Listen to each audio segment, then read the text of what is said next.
وبرکاتہ۔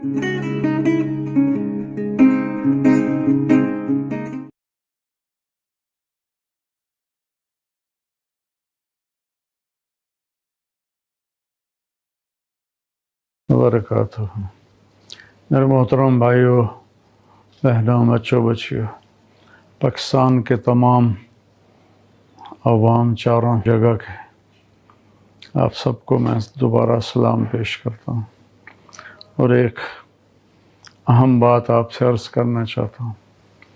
کرونا کی پہلی لہر میں نے کرونا کے بارے میں ایک ویڈیو اپلوڈ کروائی تھی، لیکن مجھے پتہ نہیں تھا کرونا ہوتا کیا ہے۔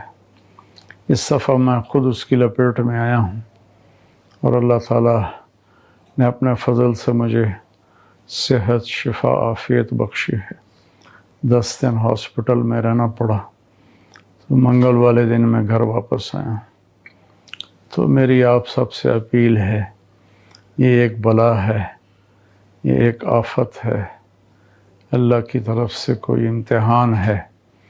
ہم اپنے SOPs کا خیال کریں، کوئی بھائی بہن ماسک کے بغیر نہ نکلے، 6 فٹ کا فاصلہ رکھیں۔ یہ بڑی عمر کے لوگوں کو تو لپیٹ میں لے لیتا ہے، اور میں تو ہاسپٹل میں تھا، کئی جنازے اٹھ رہے تھے، کئی ٹھیک ہو رہے تھے، تو میں لمبی بات تو کر نہیں سکتا۔ میری بس یہ اپیل ہے اللہ کے واسطے، آپ کرونا کا خیال کریں، جان کی حفاظت فرض ہے۔ اللہ کے نبی کے سامنے کھجوریں تھیں، حضرت علی رضی اللہ تعالیٰ عنہ نے ہاتھ بڑھایا کھانے کے لیے، آپ نے کہا علی تم مت کھاؤ، ابھی تمہیں کمزوری ہے، انک ناکح۔ جب میرے نبی احتیاط بتا رہے ہیں، ہمیں بھی کرنی چاہیے۔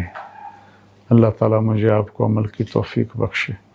السلام علیکم۔ میرے محترم بھائیوں، بہنوں، دوستوں، عزیزوں، بچوں، بیٹیوں، اس وقت پوری دنیا ایک آفت میں مبتلا ہے۔ کہیں اس کا زور کم ہوا ہے، کہیں اب بھی زیادہ ہے، اور پہلی دفعہ ایسا ہوا ہے کہ سارا عالم ایسے بند ہو کے سب اس میں بڑے بری طرح ہم سارے جکڑے گئے۔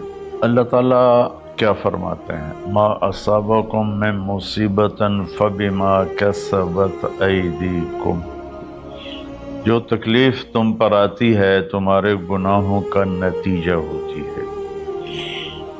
آج کل چونکہ ہر چیز کو سائنسی موڈ میں دیکھا جاتا ہے، تو ہم اس کو لگا دیتے ہیں بس یہ اس وجہ سے ہوا، یہ وائرس پھیل گیا۔ میرے اللہ کا قرآن کیا کہتا ہے؟ اللہ کرے میری آپ کی سمجھ میں آ جائے، اور ہم قرآن کے سامنے کم از کم پھر کوئی لاجک نہ دیں، سر جھکائیں، اور ایسی آیات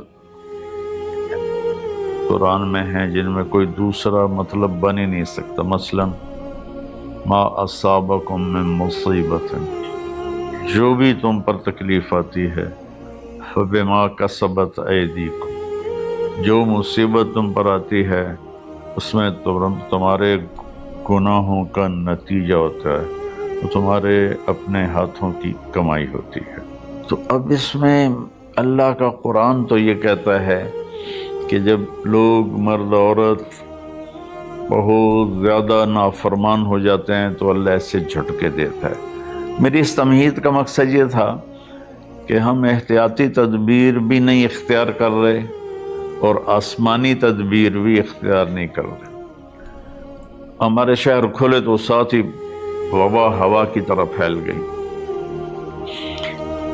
انگلینڈ میں اب میرے ایک دوست ہیں، وہ بتا رہے تھے ڈاکٹر کہ میرے ہاسپٹل میں 200 بیڈ کرونا کے مریضوں کے تھے، اور ایک پہ ایک مرتا تھا، ایک پہ ایک مرتا تھا، اور اب صرف 5 ہوتے ہیں، 6 ہوتے ہیں۔ ہمارے کیوں بڑھ گئے؟ ہم نے ظاہری اسباب کی احتیاط بھی نہیں کی اور روحانی اسباب کی بھی احتیاط نہیں کی۔ تو میرے بھائیوں، جھوٹ، دھوکہ، بے حیائی اور رزق حرام، یہ چاروں چیزیں ایسی ہیں جس پر اللہ تعالیٰ کا عذاب آتا ہے۔ تو ہم ماسک بھی لگائیں، ہاتھ بھی دھوئیں، سینیٹائز بھی کریں، کسی کو ہو جائے تو اس کو الگ بھی کریں، لیکن میرے بھائیو ہم اللہ کی بارگاہ میں اپنے گناہوں پر روئیں۔ پتہ نہیں کس کا آنسو، کس کی فریاد تمام دنیا کے انسانوں کے لیے کفایت کر جائے اور اللہ اپنی رحمت سے یہ چیز دور کر دے۔ اللہ کے سامنے جھکنا ہے، بھلا سے ہم لڑ سکتے ہیں؟ اللہ کی بھیجی ہوئی آفت سے کوئی لڑ سکتا ہے؟ الم تر کیف فعل ربک بعاد، تم نے دیکھا نہیں تیرے رب نے قوم عاد کے ساتھ کیا کیا؟ ارم ذات العماد، جن کے ستونوں کی طرح لمبے لمبے قد تھے۔ وثمود الذین جابوا الصخر بالواد، اور تیرے رب نے قوم سمود کے ساتھ کیا کیا؟ جنہوں نے پہاڑوں کے اندر گھر بنائے تھے، پہاڑ کھود کے۔ وفرعون ذی الاوتاد، اور فرعون جس نے لوگوں کو کیلوں کے ساتھ لکڑی میں گاڑ کر مارنا شروع کیا، اس سے پہلے کسی نے یہ کام نہیں کیا تھا۔ تو 3 قوموں کا ذکر ہے، عاد، ثمود، فرعون۔ فَكُلًّا أَخَذْنَا بِذَنبِهِ، جتنی قوموں نے سرکشی کی ان کو تباہ برباد کرنے کے لیے کوئی لشکر اسلام نہیں آیا، اللہ کا غیبی نظام، تو اب وہ اس کو ایک ہی جگہ لائے۔ فَكُلًّا، پھر ان تمام سرکش قوموں کو اخذنا بذنبہ، ہم نے ان کے گناہوں کی وجہ سے انہیں پکڑا۔ کیسے پکڑا؟ منہم من ارسلنا علیہ حاصبا، کسی پر پتھروں کی بارش۔ منہم من اخذتہ الصیحہ، کسی پر فرشتے کی چیخ، آواز بہت بڑی طاقت ہے۔ منہم من خسفنا بہ الارض، کسی کو زمین میں دھنسا دیا، جیسے اللہ نے قارون کو زمین میں دھنسا دیا، اور کتنی قوموں کو۔ منہم من اغرقنا، اور کئیوں کو ہم نے پانی میں غرق کر دیا۔ تو تھوڑا سا ہم اپنے سوچ کو قرآن کے تابع کریں، قرآن کے تحت کریں۔ جب نافرمانی اور خاص طور پر بے حیائی حد سے بڑھ جاتی ہے تو اللہ ضرور جھنجھوڑتے ہیں۔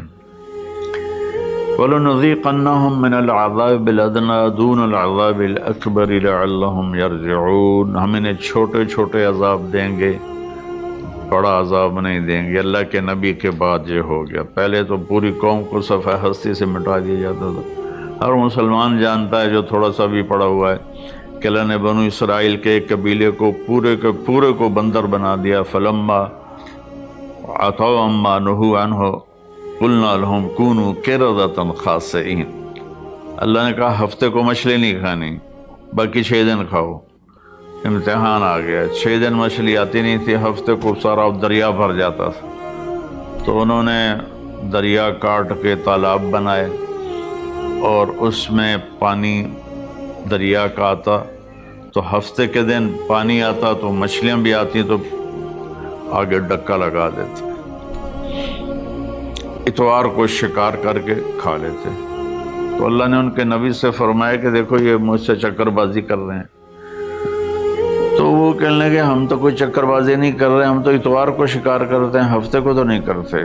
لیکن ہفتے کو وہ ان کو بند کر دیتے تھے، اتوار کو پکڑ لیتے تھے۔ ایک رات میں اللہ نے کہا کونوا قردۃ خاسئین، ہو جاؤ بندر ذلیل و رسوا ہو کر۔ تو پوری بستی بندر بن گئی، رات کو اچھے بھلے سوئے تھے، صبح بندر بنے ہوئے تھے۔ وَجَعَلَ مِنْهُمُ الْقِرَدَةَ، میں نے بندر بنائے، وَالْخِنْزِيرَ اور خنزیر بنائے۔ اس کی طاقت کے آگے بھائی ہم کچھ نہیں۔ تو برائے مہربانی دونوں اسباب اختیار کریں۔